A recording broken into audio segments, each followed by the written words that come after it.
Again, the purpose of this event is to try to make sure that the Congress of the United States, the administration of this country, our friends and allies around the world, and not least, of course, people of goodwill in this country and elsewhere, are on notice that Nigeria is at risk of disastrous collapse, that the forces that we've just been talking about are in the process of taking down a country that is the most populous in Africa, with horrific implications, not just for the immediate vicinity, the Lake Chad region as it's known,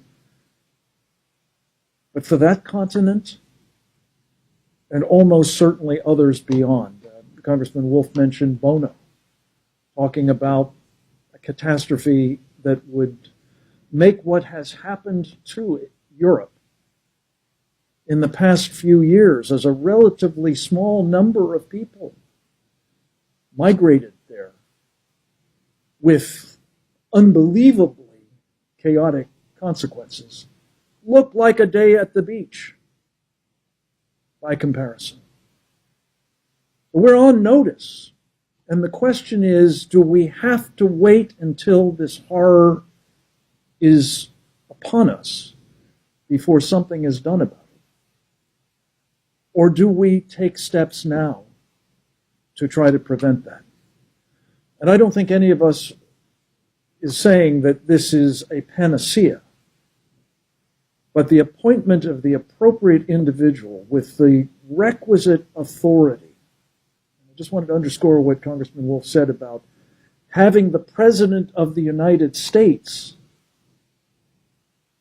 essentially personally empowering Senator Danforth to lead the effort on behalf of our country to alleviate that situation. That has to be done again, and it has to be an empowering of a person with the stature and the capabilities needed to do two really vital things. One is to pull together the government agencies that have responsibility for pieces of a problem like Nigeria. The Defense Department, as well as, of course, the State Department, USAID, the UN mission of the United States, the National Security Council, and others, to come together with a common, appropriate, and much needed policy approach. And then secondly, at least as importantly, to be able authoritatively to represent what that approach is to the government of Nigeria. So they know who they're dealing with. They know that this is, in fact, the policy, and they can't go, looking for people who will provide some sort of alternative that might not require as much of them.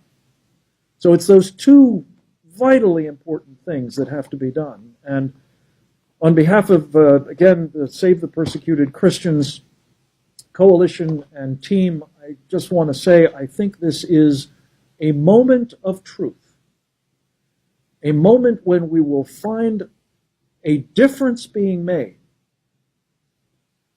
by an administration that is about making a difference on behalf of religious freedom and those who are being denied it around the world. And let me just take a moment to say, as bad as this situation is, it is just one of the areas in the world in which particularly Christians are suffering. By some estimates, it's as small a number as 215 million Christians being brutally persecuted.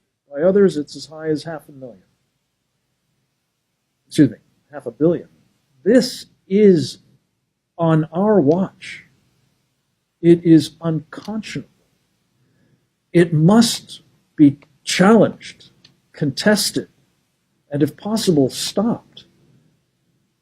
And that's what this coalition is about.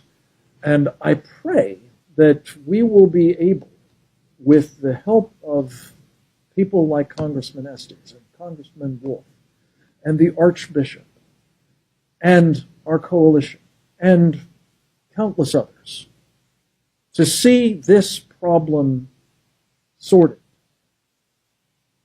by the appointment at the earliest possible moment, preferably by the end of this year, because these elections are approaching,